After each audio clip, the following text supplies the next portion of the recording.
स्वागत है आपका और सबसे पहले बहुत बहुत बधाई। क्लीन स्वीप के जो दावे किए थे बीजेपी ने सही साबित हुए हैं आज। जी धन्यवाद मुस्कान जी।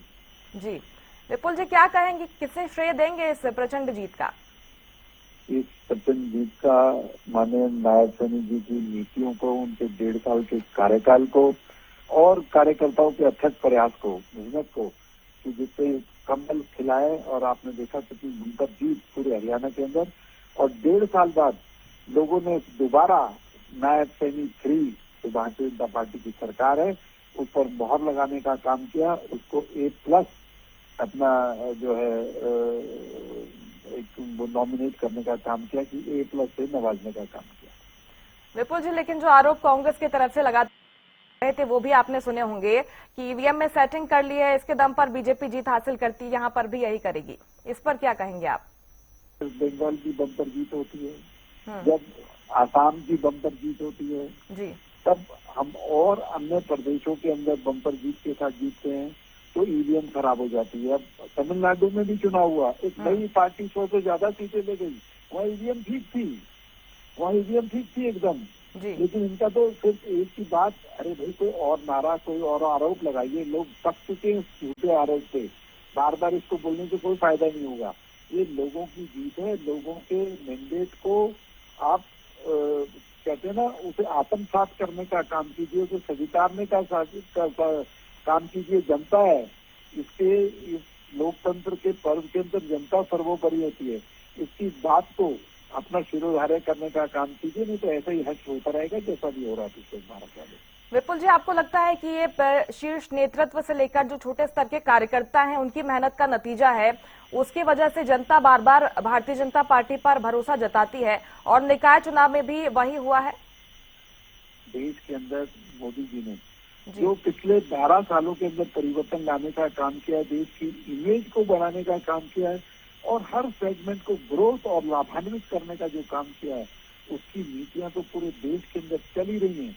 लेकिन प्रदेश के अंदर भी जो नेतृत्व काम कर रहा है मोदी जी की नीतियों पर चलकर, उसका परिणाम है कि आज यहाँ पर इतनी ज्यादा 1.5 साल के कार्यकाल के बाद भी, कहते हैं ना, एक आकलन करने के बाद निकलते हैं, 1 साल के बाद, 1.5 साल के बाद, आज जो नायब सैनी सरकार है 1.5 साल के बाद फिर अव्वल आने का काम नायब सैनी सरकार ने, क्योंकि जनता लगातार आप पर भरोसा कर रही है सर, ऐसे में आपकी जिम्मेदारी भी बढ़ जाती है। अगला रोडमैप क्या होने वाला है और आगे किस तरह से विकास करेंगे जनता के लिए, क्योंकि एक बार फिर से ट्रिपल इंजन की सरकार है हरियाणा में। हमारा रोडमैप कल भी वही था और आज भी वही था, विकास विकास विकास और जनता के बीच में रहना। और हमारे यहाँ बड़े से बड़ा नेतृत्व जो है कार्यकर्ता की तरह काम करता है और लोगों के बीच में रहने का काम करता है। चुनाव में बीच में नहीं जाते, हमारे मुख्यमंत्री ऐसे हैं जो 20 घंटे काम करते हैं, 20 घंटे लोगों के बीच में रहते हैं। वो कोई नेता नहीं है, वो दायित्व का निर्वहन कर रहे हैं और एक कार्यकर्ता के रूप में काम करते हैं। उसी का परिणाम है और आगे भी यही परिणाम आएंगे। विपुल जी, आपने मुख्यमंत्री के दौरे का जिक्र किया, लेकिन कांग्रेस पार्टी से जब सवाल इसको लेकर किया जाता है तो इसे जोर शोर से उठाते हैं, कहते हैं कि छोटे छोटे चुनावों में भी मुख्यमंत्री को उतरना पड़ रहा है, हार का डर सता रहा था बीजेपी को। भाई तुम बड़े चुनावों में नहीं जाओगे, छोटे में नहीं जाओगे, अपने आप को नेता मानोगे, यही तो फर्क है भारतीय जनता पार्टी और कांग्रेस के अंदर।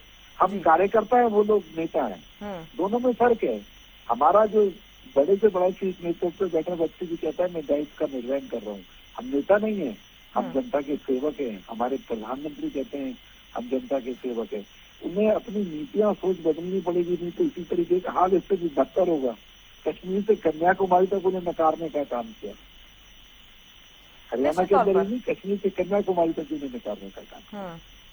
विपुल जी, आपको लगता है कि कांग्रेस को अपनी जो स्ट्रेटजी है वो अब बदल लेनी चाहिए? जो आरोप वोट चोरी के और ईवीएम सेटिंग में लगाते हैं, आरोपों में कहीं न कहीं दम नहीं रहा है और जनता उस पर भरोसा नहीं कर रही है। अगर हार मिलती भी है तो आत्ममंथन करने की ज्यादा जरूरत है उन्हें। इनके नेता को, इनके कार्यकर्ताओं को, नेता के बारे में, नेता को अपने बारे में आत्ममंथन करना पड़ेगा और आरोप प्रत्यारोप की राजनीति की छोड़कर मोदी जी से बड़ा विजन अगर ये ला सकते हैं तो उस पर काम करना पड़ेगा, अदरवाइज कुछ बात चलने वाली नहीं है। वैसे तो विपुल जी, ये निकाय चुनाव के नतीजे मैं देख रही हूँ साफ हो गए हैं, क्लीन स्वीप बीजेपी को मिली है, उकलाना कहीं न कहीं रह गया है, वहां के लिए भी तैयारी अब से शुरू हो जाएगी? उकलाना भी रह गया, कोई बात नहीं है, उकलाना का भी हम विकास करेंगे, उकलाना में भी काम करेंगे। और ये छोटे चुनाव के अंदर कई बार ऐसा होता है कि कोई पर्टिकुलर व्यक्ति जो या जो चेयरमैन जी हमारे प्रत्याशी रहे हैं, उनकी कोई पर्टिकुलर व्यक्तियों की कोई और पसंद हो सकती है, कुछ और बात हो सकती है, लेकिन मैं समझता हूँ अच्छा रहेगा उपलाना का भी, और उपलाना को हम विकास करेंगे और अपने साथ जोड़ने का काम करेंगे। विपुल जी, अब क्योंकि कार्यकर्ता भी आपके काफी उत्साहित होंगे, जिस तरह से मैंडेट दिया है हरियाणा की जनता ने, जश्न को लेकर क्या कुछ तैयारियां हैं? अंतिम सवाल। मुस्कान जी, अभी वेस्ट बंगाल, अभी आसाम, अभी केरला के अंदर उदय, अभी पांडिचेरी की सरकार, जश्न एक और जश्न जो है हरियाणा के अंदर भी मनने जा रहा है, तो लोग उत्साहित है। और ये पूरा महीना मैं कह रहा हूँ कार्यकर्ताओं के अथक प्रयास के फल आने का है, और अच्छा माहौल है, बहुत खुश है कार्यकर्ता। एक बार फिर बहुत बधाई सर, आपको बहुत शुक्रिया हरियाणा न्यूज पर जुड़ने के लिए, हमसे बातचीत करने के लिए। कैबिनेट मंत्री विपुल गोयल हमारे साथ जुड़े हुए थे। उन्होंने कार्यकर्ताओं की मेहनत को श्रेय दिया है, जिस तरह से निकाय चुनाव के जो